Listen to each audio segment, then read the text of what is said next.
Hey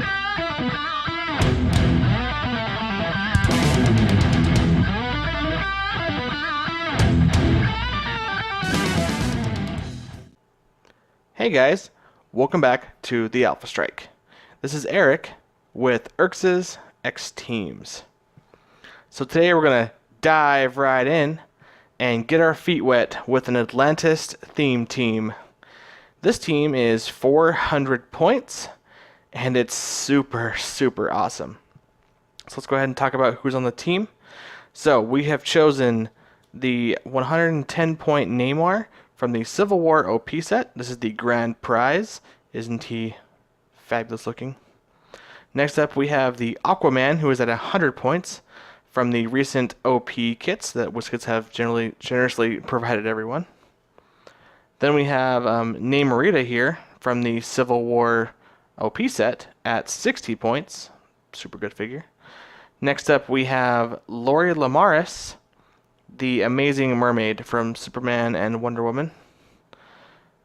The last two slots here, we have the Trench, the 45 point common from Trinity War.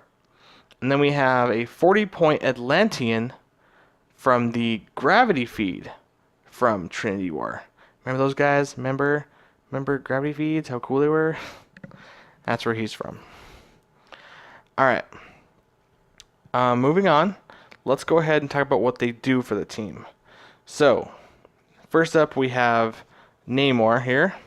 So this Namor is, wow, I didn't even believe it when I first read it, but he is super good. So he gives all other characters with the Atlantis keyword +1 to their attack values. Just because. And then he has leadership. Super great. He also has an ability where he can be given either a power action to make one of his Atlantean warriors or a double power action to make 2, but can't make more than 4. But those warriors are no joke, guys. They basically have 8 speed with charge, 9 attack, 10 because of him, 16 with reflexes, and 2 damage with close combat expert. They are close combat monsters, and guess what? Your opponents score no points for them. They also, their moves don't count towards your actions, and they have the Atlantis keyword, so you get the +1 from him. And if you want, since you have a theme team with Atlantis, they can take tokens for theme team probs, which you will have 4 of. Super great. This Aquaman, also really great. So he's here to help your map choice. Now you will have a +6 to your initiative, so you will probably have your map choice, but in case you don't, his trait helps you with backup. It says basically if your opponent is the first player and they don't choose a map that has any printed water terrain on it, you get to place out 7 of your very own water terrain markers and help fill the map with water. He also has a trait where when he's occupying water terrain, he has willpower and combat reflexes, and opposing characters that aren't in water terrain cannot draw lines of fire to him. Now he can still be pulse waved. I said that wrong. Lines of fire to him are blocked if they don't occupy water terrain. So pulse wave can still affect him. Watch for that. But any other ways of shooting won't be able to see him. Next up we have Namorita. Her job is quite simple. She's going to be mostly carrying people to places because she has flight instead of the fish symbol like everyone else in the team. So she's kind of a maneuver piece. And the other reason I picked her is because her attack ability says if she hits an opposing character, that character can't use impervious, invincible, or invulnerable this turn and can use toughness instead. So if there's a piece you just can't crack for some reason, she can kind of make that a lot easier for a turn. She can then set your forces and hit that really hard. Lamaris, she's going to be your mind control. Just bring all the people to your house. You are playing kind of a close combat team that's more focused on fighting in your own area, especially if the map doesn't have any water and you only have your 7 water terrains. You want to bring them to your side of the map because you want to keep those there for that very reason. So she's going to play mind control, 3 bolts, doesn't take feedback. We'll have a 12 attack with that mind control, guys. Super great. Last but not least, we have the Trench. He has charge, blades, 2 damage, toughness.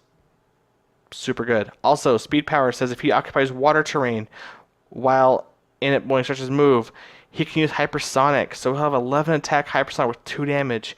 He has blades, but you can't use blades with hypersonic speed.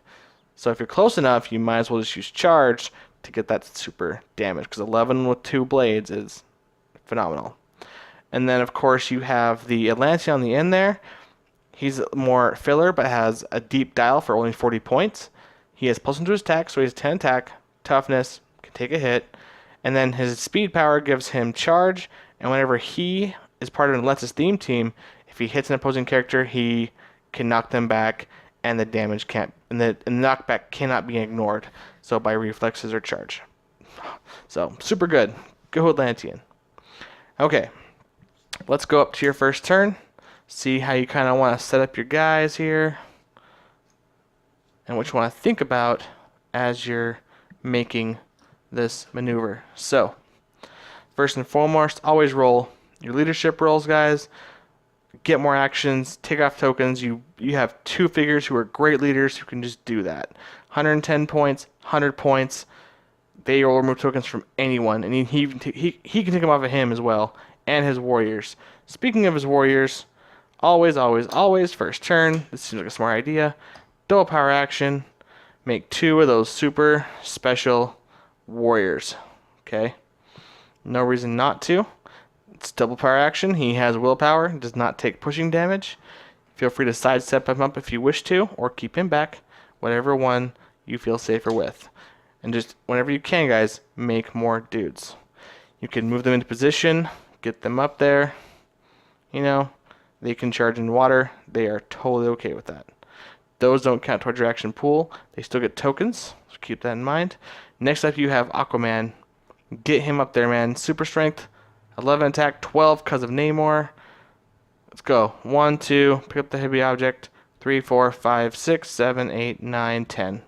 10 speed, in the water. Here comes Aquaman. Ready to beat some face in, hopefully next turn. And he's safe in the water because your opposing figures, let's occupying water terrain, cannot shoot him. Lines of fire are blocked. Namorita here, have her carry. She can carry 6 squares because she has an 8 speed. Carry Lord Lamaris here. 1, 2, 3, 4, 5, 6. And then you can sidestep. She's got stealth, so keep her there. And if you need to next turn, you can also have her sidestep Lord Lamaris into water for the +2 defense. So that could be really helpful for her because of her trait. Alright, next up we have the Trench and the Atlantean. Depending on how many actions you have left, you should have enough to move all your pieces if you roll your leadership rolls. If not, they'll have to stay there. We're going to pretend you did roll all of your leadership rolls. You want Trench up in the fight. He's going to do some damage, so hypersonic if you want to. 1, 2, 3, 4, 5, 6, 7, 8, 9, 10. Why not put him by Aquaman, who could possibly leadership him, huh? Seems like a good idea.